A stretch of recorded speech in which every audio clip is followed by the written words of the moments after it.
It is Tuesday, April 22nd, 2025. This is yet another edition of Baseball Today. That is my man, Trevor Plouffe. I am Chris Rose, producer Dan, intern Sawyer along for the ride as well. I guess we have to start with a little hat explanation since we're both wearing kind of wild ones today. What do you got? I don't really have a big explanation for mine. It's a purple hat, summer colored. I'm ready to barbecue with my shirt off, and I thought it looked cool. That's it. What about you, Chris? Yeah, mine needs a little more explanation. I am back to getting minor league lids that I will be showing off. If you're audio only, just check out our social media channels because we'll have pictures and links in the description. This actually belongs to the Toronto Blue Jays AA affiliate, the New Hampshire Fisher Cats, but it's going to be their alternate hat. They are called the Space Potatoes. There's my little guy, an angry space potato. Okay, I played in New Hampshire. I played against the Fisher Cats. It was actually the last time I ever ate at an Applebee's was in New Hampshire. I'm not dissing Applebee's, but I ate it so much in the minor leagues. I just said I'm never doing this again. Maybe I need to make like a run back and get back into the Applebee's train. I don't know, but I remember specifically being in New Hampshire, being like, I'm never eating here again. I think if I would go into an Applebee's today, all I would do is crush desserts because I'm not so sure I could handle the rest of the stuff. I think I would start and end right at the end of the menu. You know what? I think we should give it another try. It's been long enough for me. I mean, let's see. When I was in AA, it was 2007. Like I'm ready to give Applebee's another shot. Yeah, that is prime Applebee's territory. Yeah. That's awesome. Okay, tip of the cap. The Yankees were in Cleveland, and if you followed the story the last few years of the Yankees ball boy when they come to Cleveland, it's Nate Rosenhaus. His dad, Jim, is one of the radio guys in Cleveland.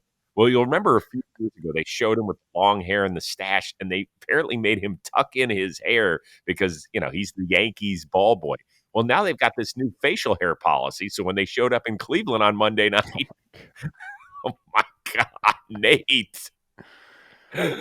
I love it. First of all, I love Bat Boys. I love anybody that works in the clubhouse because those guys deserve a ton of credit for making players' lives a lot easier. If I was him, I would have went the opposite way. Oh, you have a new facial hair policy? He should have clean shaved his head and be like, nah, I'm with that would have been great. But he looks good. I mean, he looks kind of like Chris Stapleton, like skinny Chris Stapleton. That's a good call. Well, he is a musician, and apparently, his band has well ever since they got popularized by Michael Kay and the Yes. Shout them out. Who are they? I forget. You know what? Dan, get on that. Sawyer, yeah, put it in the comments for us. We appreciate it because I forgot what their band's name is, but it's awesome. Can you imagine if he showed up in a suit and tie and just clean shave? That's threw it right back in their face. I don't know if you've ever met Jim, but he is a sweet, sweet man. But he is as vanilla as they get, just as basic a guy as you can get. And here's the Open Doors. That's right. His band's called the Open Doors. So Nate, keep doing your thing. Can't wait to see what you look like tonight at the game. All right, New York Mets. Second straight day we're going to start the show with them, but deservedly so because they opened a 3-game homestand against the Phillies in style, and you know who was at it right from the get-go. And the curveball hit down the line toward the stands. That ball's out of here, and Lindor has hit leadoff home runs in back-to-back games. He can impact the game in so many different ways. Yeah, he looks amazing at the plate. It's really fun to watch. And, yeah, man, it's like day in and day out he does something special, so it's cool to see. Those the tones of his teammate Jesse Winker. Lindor got a hold of yet another one. Winker hit one. Lindor hit two. Edwin Diaz danced around some trouble, gave up a home run to Stott in the ninth, but the Mets took the opener. 5-4 was the final. I suppose the big question with Lindor is, remember, he signed the extension after getting traded over there from Cleveland. $340 million. And people were like, oh, there's no way he's going to be able to live up to this deal. Has he? Yeah, I mean, I think he has. If you're just looking at numbers and kind of what he's meant to the franchise, yes. And especially, we always look at these deals, in the present, but we have to understand this is a 10-year deal. So, the $34 million that he's going to make, in 6 or 7 years, we're probably going to look at that and say, well, so-and-so is making 45, so it looks like a bargain. You have to look at it in that lens. But even if we didn't, and we just called it, present day throughout the entire thing, I mean, he's averaging per 162, like right around like 6 WAR with the Mets. Up 5.8 to 6 WAR. And if you do the math, obviously he's worth the money. But I think it goes way beyond that, Chris. And I reference this from time to time. In these, baseball teams, baseball organizations, they're like corporations, okay? Or they're like any other business. They're just a very, fruitful business. You have to have the right people leading your business, whether that's in the front office and then obviously amongst your group of players, on the field. You have to have the right leaders. And I think he's been that. There's been times where we called out the Mets for doing some silly things. But over the last couple years, I feel like he's really taken over a leadership in that clubhouse and kind of changed things. And now we're talking about them as one of the perennial powerhouses. Obviously, Juan Soto helps that, but we were talking about that last year when Juan Soto wasn't there. And Lindor's right in the thick of that. I played against him, got to know him pretty well in the AL Central, and he's a guy that shows up with energy every day. And it's rare to have your superstar player be the guy that shows up with energy every day and kind of is that spark plug. So if you're asking me if he's worth it, I would say absolutely yes. The numbers say it. And I think he's just done a really good job in that market with that team, kind of like navigating those weird years to get to where they're at now, which is, they look like a powerhouse, Chris. It took him a little while, I think, to get comfortable up there. Yeah. He was a star the minute he arrived in Cleveland because we waited to hear about him. He was a top 10 pick in the draft the year he came out. I think he went either right after or right before Javi Baez, if I'm not mistaken. So there were a lot of expectations, and he helped lift this team to a World Series berth in 2016. Then there was the talk, well, is he going to take a $200 million extension? Well, he blew past that when he got to New York. Part of the $340 million is to keep the clubhouse where it is, to keep everybody centered and focused. In the beginning, he kind of lost his way. Remember, he had the Jeff McNeil spat and we were arguing over an oversized, like that was not handled well. No. But since then, it's been great. The Mets are not paying Juan Soto to be the leader of that clubhouse. They are paying Francisco Lindor to be the leader of that place and to be the face and to be the guy who steps in front of the camera, good or bad. And he has been exactly that over the last several years. And I don't know what dollar figure. We discuss it all. No idea what dollar figure you need to put on somebody who can be a leader in addition to being productive and being an everyday ball player. But whatever it is, I think he's surpassed it. Well, we signed Torrey Hunter when I was with the Twins in 2015. I believe he got $15 million. And I remember talking to, I think it was Glenn Perkins at the time. And he said, they've already made that back. Doesn't matter what he does on the field. Like Torrey being here, like he's going to sell tickets, but a presence in the clubhouse and just being himself, he's already worth that. And I feel like that is some of that contract with Lindor. And it's interesting you said Juan Soto's not the leader of that team. I think he is a leader of that team, but if you were to say the leader of that team, I think it is Francisco Lindor. Yeah, I don't think he'll ever approach what Francisco does. And by the way, yesterday I called him Frankie. That's not to, go against his wishes. It's just because when he grew up in Cleveland, I knew him as Frankie, and it's just a habit. So whenever I slip into that, it's not to be disrespectful. I'm just trying to break a habit. I don't understand why people care that much. One of my good friends likes to be called Matthew and not Matt. So I know people that it is, but Yeah. Well, he did make the request. So I'm trying. Lou Bob doesn't like Lou Bob, so stop calling Luis Robert that too. Okay. Well, we're not going to mention him on the show until the day he gets traded, is my guess. So I think he's safe. By the way, Lindor, that was his 20th multi-homer game in his career. The only shortstops with more, Alex Rodriguez and Ernie Banks. Not bad. Pretty good. Not bad. Let's move on to the pitching side of things. 3 right-handers were freaking awesome on Monday.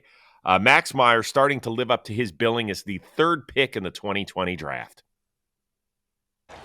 Swing and a miss. Give him 10. But Max Myers cooled him off. Swing and a miss. 2-2 to De La Cruz. Is cut on and missed. Swing and a miss. Got him with the slider. Swing and a miss. Mad Max. Give him 14. Well, he wasn't alone because Hunter Brown of the Houston Astros, he had 9 punchies and 7 shutout innings. If you are keeping track, that is 24 consecutive scoreless innings. The Astros take care of the Blue Jays in their victory. And then on Marathon Monday up in Boston, Walker Buehler, awesome outing. His longest, I believe, in 3 years since 2022. He was fantastic in his 7 innings of work as well as the Red Sox take care of the White Sox. Of those 3 right-handers, which one are you most interested in following the rest of the season most closely?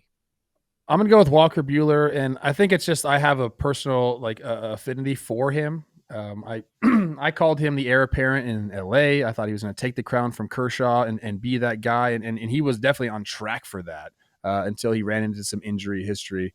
Shout out Max Meyer. I watched that start. The slider was absolutely filthy. The changeup as well. And Hunter Brown's been one of the best pitchers in the league since May of last year. But for me, Walker Buehler probably means the most to his team. I mean, the Red Sox, they need him to step up and be the guy that he was yesterday. Because right now, basically, they have Garrett Crochet doing his thing, and they need Walker Buehler to be behind them. Giolito's coming back soon. Brian Bayo's coming back soon. They've tried, a rotating cast there at the bottom, and to mix results. Tanner Houck's been getting absolutely shelled. So the Red Sox, to be successful, to be the team that I think they can be, they need Buehler to step up, and they need those guys to come back. So I'm curious to see, if he can get through this season, and throw 30 starts and do that, and if he can look like that guy, because I think of the teams, he means the most to his team compared to the other 2 guys. So I'm more interested in following him because of that. I don't know. I think you could make that same argument for Hunter Brown. I think it's going to be really interesting. We mentioned it a few days ago on this show, what it could mean for Framber, who of course is in his walk year. Do they just say, hey, we'll pay Hunter Brown the money? He's younger. He's now shown us over the last calendar year that he is as filthy as they get. And I think he finishes in the top 5 of the Cy Young voting. I really do. I want to go back to Max Meyer, though. 14 strikeouts was the most by a pitcher this year. And there was only one other pitcher in team history with a higher strikeout game in the regular season, and that was Ricky Nolasco. Levon had that 15 punch-out game. Ricky Nolasco? Ricky Nolasco. Oh, my gosh, yes. He got 16 one game. Levon had 15 in the one where home plate was 3 times I remember that wide. clip, yes. Yeah, against the Atlanta Braves in the NLCS. So this kid, he had only made, I think, 11 or 13 major league starts before this season, right? He missed an entire year. Took him a little while to figure things out, and he is blossoming. I want to know, do you think that with his development and with Yuri Perez expected to come back the second half of the season, do you think that makes it more or less likely that Sandy gets traded? I honestly don't think there's any effect. You don't? No, I don't. I don't think they're looking at these guys right now and deciding the future of Sandy. I think Sandy is going to be gone, and I think what we said that he should have been traded right away was true, but I don't think it has any bearing at all. I really don't. Man, I think if they feel Chris, I'll tell you why, because they've had good pitching for how many years in a row? Yeah, they have had guys. Different. They've had a staff in place for the last 4 or 5 years, and it really hasn't dictated how they've operated their team. Okay. So Max Meyer, man, people are going to laugh at this, and whatever. I haven't pitched since 2004, but I kind of feel like him and I threw the same. I was doing it in high school, but I had that little slider. I had that little change up, I could gas it up a little bit. Our mechanics kind of look the same. I don't know, man. I'm in on him. Was he the COVID year at University of Minnesota, I believe? So I got to hear a lot about this guy. And then when his development got stalled because he got hurt, it's good to see him back. He was filthy, man. He had Ellie De La Cruz in fits last night. Yeah. Let's remember, he shut down a team that scored 24 runs the day before. Well, hold on. They scored 9 off position players, but so I get your point. Yeah. I mean, what do you mean, so what? Well, all right. So they scored 15 runs off of major league pitching. That's still pretty good. There you go. It is good. He You was know nasty, dude. You know what he was doing, Chris? Arm action was absolutely perfect on all his pitches, and then he was just locating. Like everything was starting as a strike and ending as a ball, and he was just getting a ton of swing and miss. It was And I awesome. think he had 0 walks. Because he was presenting everything as a strike, man. I don't know how many whiffs he got. I guess I could look that up, but it was a lot. You mean just swing and miss stuff? Yes. Yeah. Yeah, he was freaking awesome. And shout out to his catcher, Agustin Ramirez. He was one of the guys that came over in the Jazz Chisholm trade, made his major league debut, caught the game, went 2 for 3 with a walk as well. That's awesome to see. That's pretty good. It's a good start. I think I read that the Marlins have had 6 different players already in the first month of the year make their major league debut. That's a lot. That's a lot. 16 whiffs on the slider is what our guys are telling us. 16 whiffs on the slider. Jesus. That's insane. Okay. Today's episode of Baseball Today is sponsored by DirecTV. With DirecTV, you can watch your MLB games completely satellite-free. No satellite dish required to enjoy the game you love. So what makes DirecTV even better? I just mentioned it. You can watch your MLB games completely satellite-free. Yes. You heard me right. No satellite required to enjoy the game you love.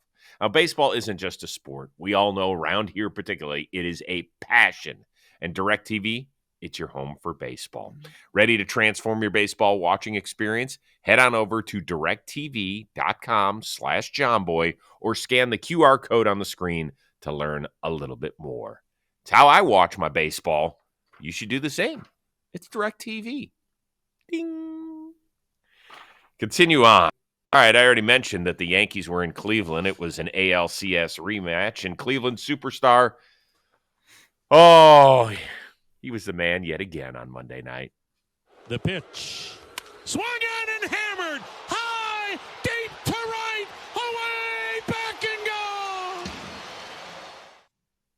Yes, that was Jose Ramirez with a 3-run shot off of Clark Schmidt and the soon-to-be Hall of Fame voice of Tom Hamilton with the great call right there. I don't know. I always feel like maybe you have to help me because I watch him so closely every day. When you watch Jose, do you feel like you're watching a Hall of Famer? Yes. He does what Hall of Famers do, and you're consistently great. And he's, consistently great. As consistent as they freaking come. And I think a lot of the season, you could talk about him not being underrated anymore because I think we all agree how good he is. I think some of his seasons might be underrated. Like what he did last year, we don't even talk about that. So look, man, again, I saw this guy play up close and he's one of those guys. He just kind of lulls you to sleep with how consistently good he is. Mm-hmm. He's little. I don't know if he is little. Yeah, you don't. He's like a bowling ball, dude. He looks like he shouldn't be able to hit the ball over the fence nor run. I also love the way he runs. And he does stuff. He does both exceptionally well, and he is a fantastic base runner. Not only can he still run like speed-wise at the age of 32, he just knows how to run the bases. He's wonderful. I do feel like he's a Hall of Famer. It's going to be interesting. I don't know if he'll get to 400, 300, which means 400 homers, 300 steals, because he's going to have to get on his getty up to hit the ball over the fence. But he is only 32, so we'll see. If he does, he would be only the 7th player to do it. This is A-Rod, Andre Dawson, Carlos Beltran, Willie Mays. Then if you want to slim it down to 300, which he will definitely get to, then you add 2 more players, Reggie Sanders and Steve Finley, pair of outfielders that were very, very good players, but they're nowhere near the Hall of Fame discussion. So it's kind of interesting. Yeah, I mean, the couple of top 3 MVP finishes, like it's so crazy. Like if he just wins that, then it's the discussion is almost a moot point. You know what I mean? Like it's just the way we look at things is funny sometimes, right? Because the guys that he missed out against, had legendary years in some cases. And then if you spin it back just off the top of my head, Kirk Gibson's numbers in 1988 when he won the NL MVP. Go. You want to laugh a little bit? Bring them up real quick. Dude, we talk about this all the time. Like, there's a lot of the people out there that are like, oh, this isn't the Hall of Very Good. This is the Hall of Fame. Like, do you know who's in the Hall of Fame? There are some people in the Hall of Fame that should not be in the Hall of Fame. Like, that's just the bottom freaking line. So, I don't know, man. I'm in on him for the Hall of Fame. I am. Yeah, I'm curious for people that don't watch him every day, or even if there are some Cleveland fans out there, throw it down in the comments section about what you think. Jose Ramirez, is there somebody that you feel like is I hate even saying borderline Hall of Famer. It sounds insulting to me. I think if you are in the discussion for the Hall of Fame, that's incredible to me. It really is. You and I agree on this, that he is no longer the most underrated player in baseball. But did you see that the major league players voted him the most underrated player before the season started? I did. I think he's done that a couple years in a row now.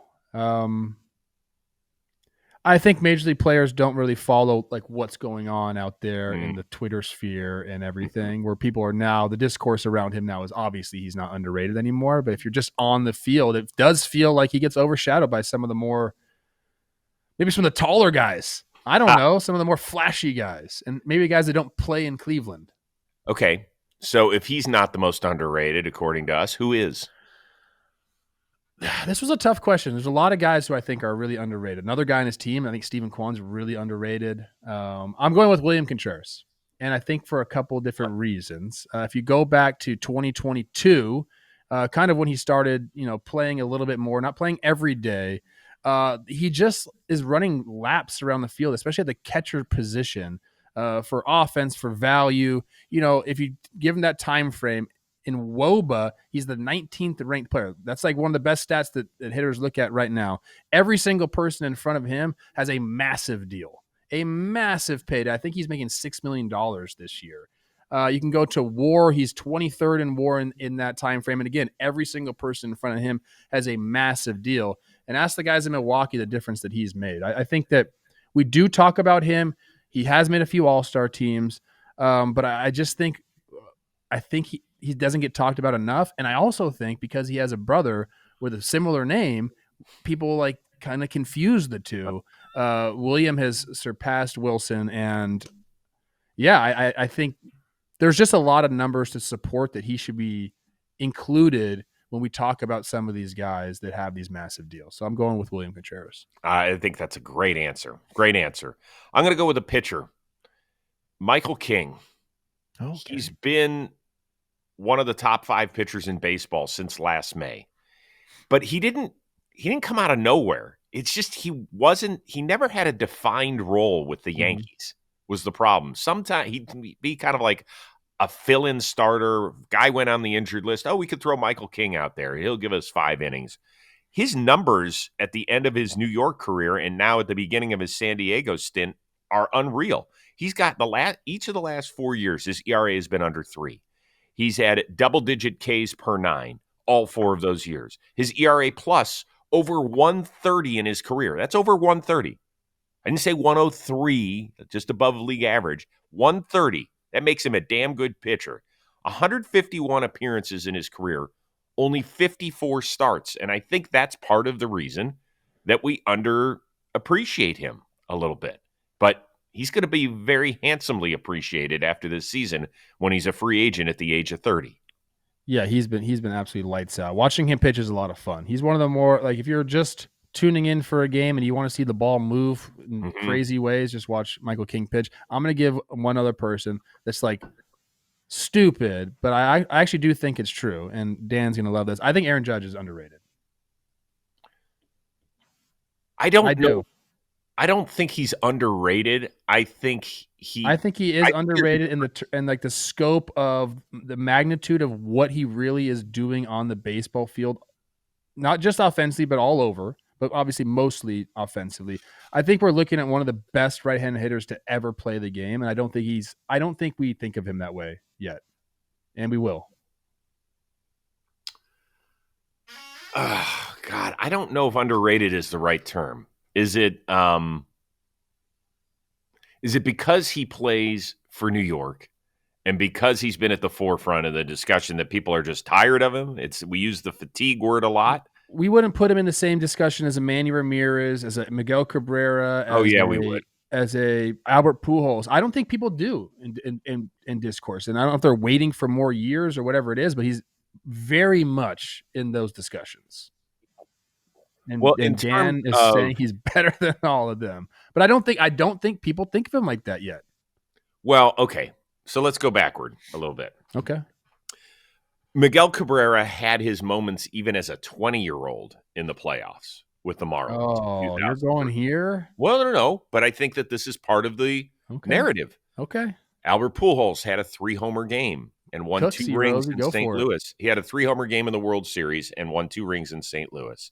Manny Ramirez was the World Series MVP the year that the Red Sox snapped an 86-year championship drought. So all of those are on the mark. Last year was the first time in the World Series for Aaron Judge. And what's the one thing they're going to remember? Drop fly ball. Okay. Now, I'm not saying that's fair, and I think that if you are a really good baseball fan, that if that's the first thing you think about with Aaron Judge, then shame on you. But don't you think that that's part of the reason they wouldn't put him in that category? Yeah, but I also think that, dude, playoff success, although obviously it's magnified, like getting to the World Series is not easy to do. And it's like, if you're on one of these teams that just happens to get there all the time, you're going to get the benefit of the doubt from that. Maybe the Yankees will go on this crazy run over the next 5 or 6 years and he does get more opportunities, but it's really hard for me to judge somebody on a small sample size, although it's a very important sample size and one that you're right, people remember. The body of the work is insane, Chris. Yeah, it is up there with all those guys you just mentioned. It is. It's just he hasn't played. So you're one of those people. They're underrate Judge. No, I'm not. How am I underrating him? I'm not underrating him. I do think of him. This is actually pretty good. So I don't know how to do that comparison thing on Baseball Reference, but I do have Albert Pujols' career stats up. And what I did was I did the first 10 seasons, like when he was in St. Louis before he went to Anaheim, right? Mm-hmm. And he is 328, 420 for a 1.037. And Aaron Judge is 290, 408, 607 for a 1.015. So these guys are like absolutely right on par with each other. Mm-hmm. Right. Okay. I don't think we underrate. This is a great one, people. Do you think that Aaron Judge is underrated? That's the most clickbait headline of all time. That is clickbaity because you made your point, and I don't. Dan, I think you're making your own thumbnail here, aren't you? Oh no, Dan. I didn't mean for this to happen, people. Okay, I was just thinking about it the other day. Actually, we're all amongst baseball friends in our community here, and it anything that makes people think, that's not clickbaity. That is good. That's well done on your part. People think I hate the Yankees, so here we go. How about that for Yankee fans? All right, Dan is out of control. We got to move on to the next topic. But we want to hear from you in the comments section about this. Is Plouffe out of his gourd that he's saying that Agent 99 is underrated? Or is there something to this? Interesting. Let's move on. Dodgers and Cubs start a quick series in Chicago. I think they'll be done playing for the season series after today. They had 2 in Japan. They had a series out in L.A., and now they're in Chicago. So I think this will do it. Chicago leads the league in runs scored by an awful lot. How close are you to saying that Chicago is a legit contender to the Dodgers National League crown? They're a legit contender. I'm already there. I'm not close. I'm already there. I think, look, we anointed the Dodgers the best team in baseball, and that's fine. I think that they still are, and I think that we're looking at one of the better rosters ever assembled. But this is baseball, and like anything can happen. And there's other good teams. What's the saying? These guys drive nice cars too. Like things can happen in baseball. Injuries can happen. Right now, the Cubs, like the way they've been playing, like Kyle Tucker, what he's meant to that team is this is why they made the trade, and this is why they can't let him walk out of Wrigley. Like he has to be in that. He has to be there for the rest of his career. They have to make that happen. So hopefully they're working behind the scenes. But no, they are a team that can beat you in so many different ways, man. Like they have the speed, they have the athleticism, they have the long ball. They can do a little bit of everything offensively. I'm in on the Cubs, man. It just looks completely different than last year, and that's obviously the Kyle Tucker effect. It's more, PCA looks really comfortable out there. there's a lot of teams that can beat the Dodgers. The Mets can beat the Dodgers. The Phillies can beat the Dodgers. The Padres can beat the Dodgers. The Cubs can beat the Dodgers. The Diamondbacks can beat the Dodgers. Like, there's a ton of teams that can beat the Dodgers, but I don't think they're better roster-wise than the Dodgers, but they can beat them. Right? Okay, Doesn't that make sense? Yes, what you're explaining makes sense. I don't agree with you, so I'm going to say no at this point. You're saying the Dodgers are shoo-in National League champions? No. Okay. What I'm saying is the question is about the Cubs and whether or not we think that they are a team that is a serious threat to the Dodgers. My answer at this point of the season is no. I love their lineup. You talked about it beautifully. You laid it out that they can beat you a lot of different ways offensively. The problem for me is the pitching. Missing Justin Steele is enormous, okay? And how they eventually replace him. Colin Ray's done a great job. But I don't know if that guy is exactly the dude you want to try and replace Steele. The other part is they don't have enough swing and miss at the back end of their bullpen, in my opinion. They have got to fix this. I know that they're big on Porter Hodge, and his numbers are not great. But I talked to you about the swing and miss. Presley and Pearson have more walks than strikeouts. Yeah. Thielbar has the same number of walks as strikeouts. You cannot live that way and be successful, particularly in October. That is going to kill you. It's going to cost you games. They have to do something to help fix this bullpen. I know they brought in a bunch of arms. I still think they've got to do it. And they have the ammo to do it. They've got 7 of the top 93 players in terms of prospects. 6 of those 7 players are projected to make it to the big leagues in 2025. One of them, Matt Shaw, we already saw. He got sent down. But my point is, those are guys that other teams have because they are major league ready. It's not they're 19-year-olds. We'll see how they turn out. It's like they've shown it that they've got the chops in the minor leagues. Go trade them for some bullpen help this year. Do you know who has a really good bullpen that has got about a 6% chance to make the playoffs as of today? Who's that? The old Minnesota Twins. They got guys in the back end of that bullpen that could help any team. Duran, Griffin Jacks, Brock Stewart just came back. I promise you, if the things keep going the way they're going, I mean, it'd be silly for the Twins not to explore trades for those guys. So to me, that's like, you could say that about almost every freaking team, Chris. So I don't really worry about that. You can make a splash in a bullpen pretty easily around the deadline. Like, I mean, look at what the Royals did last year. Like, you can go out and find guys. I agree with you on the rotation. Like, is Matthew Boyd going to be? Is he this good all of a sudden? Like, I don't know.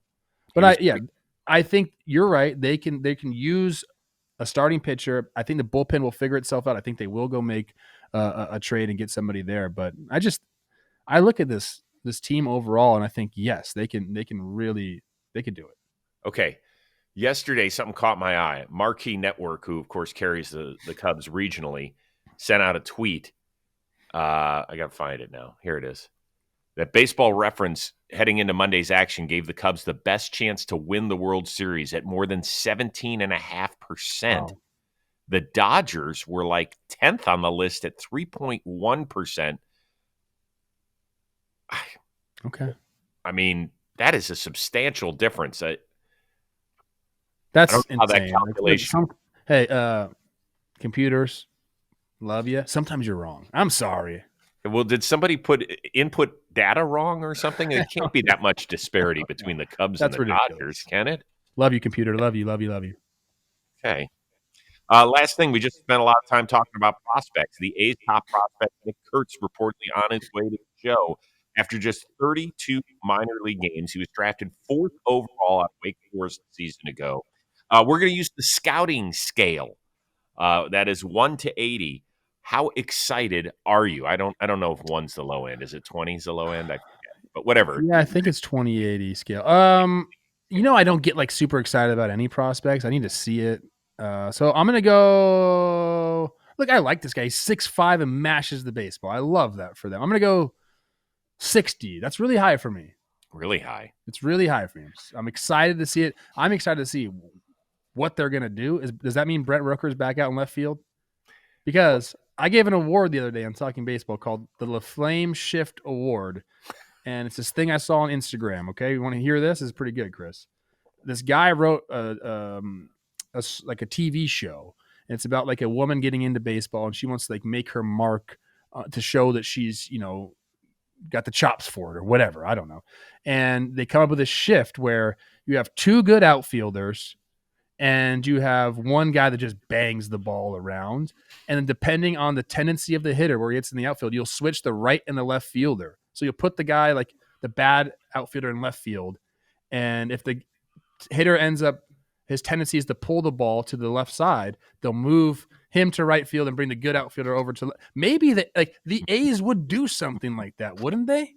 Like if there's any team, it'd be the Rays or the A's. And so like I'm happy this guy's coming up. I'm sure he's going to be great. The A's have a great young core. They're one of the most fun teams to watch in baseball right now. I truly believe that. Like go check them out. The way they play is a lot of fun. But this is very interesting. Like where is Soderstrom, Brooker, and him all going to fit in the lineup? I'm curious. I don't know. Yeah, because Kurtz apparently is pretty decent first, and Soderstrom, obviously, we know the start that he's off to, so you don't want to mess with that guy at all. The thing is, are you bringing up a 21 or 22-year-old DH? Who cares about that? I've never cared about that. If the guy rakes and that's his skill set, let him have his skill set. I know, but if the guy's been playing first base every day, and then all of a sudden he's got to adjust to major league life while DHing. I don't know. How many times? I'm not on that train that the DHing is like, it's different. It's different, but what does he know? He doesn't know any different. But what is he? Okay. Well, we'll all find out together. Yeah. I think the last guy who played as few games is Nolan Schanuel of the Angels, who got drafted in 2023. He played 22 minor league games, and then he got called up, and he's been fine. He's had his moments. But I don't know. 32 games. Interesting. And he's going to go play at Sutter Health Park and mash the baseball, dude. Right. Yeah, he's still playing at a minor league park. There you go. All right, a few other things. I think it is the regular season finale of Blitzball Battle 6 tonight, right? You guys took care of what? It's Wugas versus Jolly Olives. Jolly Olives. Okay. So everybody be in the chat at 7:30 p.m. Eastern. And then we jump right into the postseason. It's going to be great. Season is just rolling along. Latest episode of Dugout Discussions. Freddie Freeman of the Los Angeles Dodgers is out there. He was fantastic. We got Willie Adames coming up next week. I got my fingers crossed on a couple of interviews, hopefully today, that'll come through. We'll see. And then we are back at it on Wednesday. So for our one-of-a-kind producer, Dan Rourke, our awesome intern, Sawyer, that is the uber-talented Trevor Plouffe. I am Chris Rose. Have a wonderful day. This is Baseball Today.